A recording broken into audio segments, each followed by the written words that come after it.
একজন রাজা, তার নাম রাজা বিক্রমজিৎ, বৃদ্ধ হয়ে পড়েছেন। বয়সের ভারে নুজো, ক্রমশই দুর্বল হয়ে পড়লেন তিনি। রাজা বুঝতে পারলেন তার দিন ফুরিয়ে এসেছে। তার চিন্তা যে একমাত্র কন্যা জাহ্নবীর এখনো বিয়ে হয়নি। রাজকন্যা সুন্দরী, তার বিয়ের বয়স হয়েছে। ইতিমধ্যে অনেকেই তাকে বিয়ে করার জন্য প্রস্তাব দিয়েছে, কিন্তু তার যোগ্য বর আজও খুঁজে পাননি রাজা। একদিন রাজা কন্যা জাহ্নবীকে ডেকে বললেন, মা, এবার আমি তোমার বিয়ে দেব। রাজকন্যা বললেন, কিন্তু তুমি কিভাবে বর নির্বাচন করবে বাবা? রাজা বললেন, আমার কোনো পুত্র সন্তান নেই। তোমার স্বামী হবে আমার এই রাজ্যে ভাবী রাজা, যে ভালোভাবে রাজ্য শাসন করতে পারবে এবং প্রজাপালন করতে পারবে। আমি তার সঙ্গেই তোমার বিয়ে দেব। রাজকন্যা বললেন, কিন্তু তুমি কিভাবে যোগ্য বরকে নির্বাচন করবে? রাজা বললেন, সে ব্যবস্থা আমি করব। আগে যারা রাজকন্যার বিয়ের জন্য এসেছিল তাদের মধ্যে 3জনকে যোগ্য বর হিসেবে মনে মনে বাছাই করে রেখেছিলেন রাজা। তিনি একদিন দূত পাঠিয়ে 3জন যুবরাজকে ডেকে আনলেন রাজসভায়। 3জন যুবরাজই ছিলেন বয়সে যুবক এবং বীর। তাদের নাম ছিল বিক্রম, রাজন ও রোহিত। 3জনই ছিল দেখতে সুদর্শন এবং আচরণ ও কথাবার্তায় ভদ্র।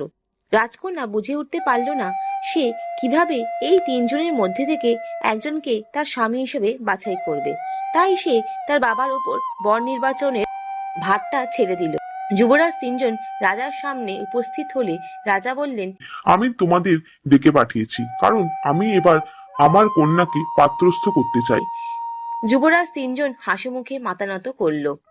রাজা বললেন, তোমরা 3জন আমার রাজ্য শাসনের উপযুক্ত। ভবিষ্যতে তোমরা রাজা হতে পারো, কিন্তু তোমাদের মধ্যে একজনের হাতে আমার কন্যাকে অর্পণ করতে হবে। তাই আমি তোমাদের 3জনের মধ্যে একজনকে নির্বাচন করার জন্য একটি পরিকল্পনা করেছি। আজ পূর্ণিমা, আজই তোমাদের 1 মাসের জন্য দেশ ভ্রমণে পাঠাতে চাই। আজ হতে ঠিক 1 মাস পরে পূর্ণিমায় তোমরা সফর শেষে ফিরে আসবে এই রাজসভায়। তোমরা প্রত্যেকেই রাজকন্যার উপযুক্ত বিবেচনা করে সবচেয়ে মূল্যবান উপহার নিয়ে আসবে। সেই উপহারের গুণাগুণ বিচার করেই তোমাদের যোগ্যতা নির্ণয় করা হবে। যুবরাজ 3জন আশান্বিত হয়ে সেদিনই দেশ ভ্রমণে বেরিয়ে পড়ল। চোখের পলকে 1টি মাস অতিবাহিত হয়ে গেল। পরের মাসে আবার পূর্ণিমা এলো। পূর্ণিমা দিন সন্ধ্যায় আকাশে চাঁদ উঠতেই রাজার প্রাসাদ দ্বারে যুবরাজদের আগমন বার্তা ঘোষণা করা হলো। আলোকমালা ও ফুল দিয়ে সজ্জিত করা হলো সমস্ত প্রাসাদ। রাজা প্রথমে যুবরাজ বিক্রমকে ডেকে তুমি আমার কন্যার জন্য কি উপহার এনেছো? যুবরাজ বিক্রম নতজানু হয়ে একটি বড় থলে থেকে অনেক বড় বড় মূল্যবান জিনিস বের করলো। তারপর রাজাকে বলল, এগুলি সবচেয়ে দামি হীরা, মুক্তা, পান্না ও চুনি। এগুলি বিভিন্ন দেশ ঘুরে বাছাই করে এনেছি। এগুলি দিয়ে রাজকন্যার জন্য একটি মুকুট, গলার হার, হাতের বালা আর আংটি বানাতে চাই।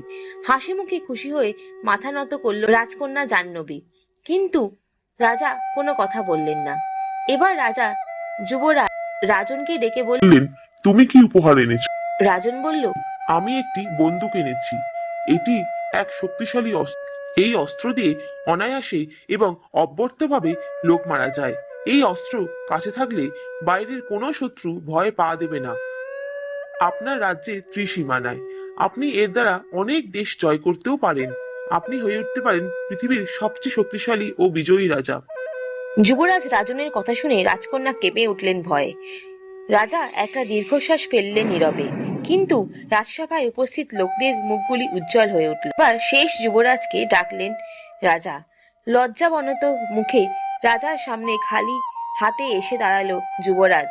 সে বলল, ক্ষমা করবেন রাজা, আমি রাজকন্যার জন্য কোনো উপহার আনতে পারিনি। রাজা আশ্চর্য হয়ে বললেন, সে কি, কোনো উপহারই আনোনি? যুবরাজ বলল, আমি রাজকন্যাকে বিয়ে করতে চাই, অথচ তার জন্য কোনো উপহার না আনতে পারায় সত্যিই দুঃখিত। কিন্তু এই 1টি মাস আমি কাজে এমনই ব্যস্ত হয়ে পড়েছিলাম যে কোনো উপহার জোগাড় করার সময়ই পাইনি। এ কথার অর্থ বুঝতে না পেরে রাজা বললেন, কি কাজে তুমি এত ব্যস্ত হয়ে পড়েছিলে? যুবরাজ বলল, আমি আপনার রাজসভা থেকে বেরিয়ে দেশ ভ্রমণে যাবার সময় পথে এক মুমূর্ষু পথিককে দেখতে পাই। তার গা থেকে রক্ত ঝরছিল, সর্বাঙ্গ ছিল ক্ষত বিক্ষত। আমি তা দেখে চলে যেতে পারলাম না। তার সেবা শুশ্রূষা করলাম। তিনি সুস্থ হয়ে উঠলেন।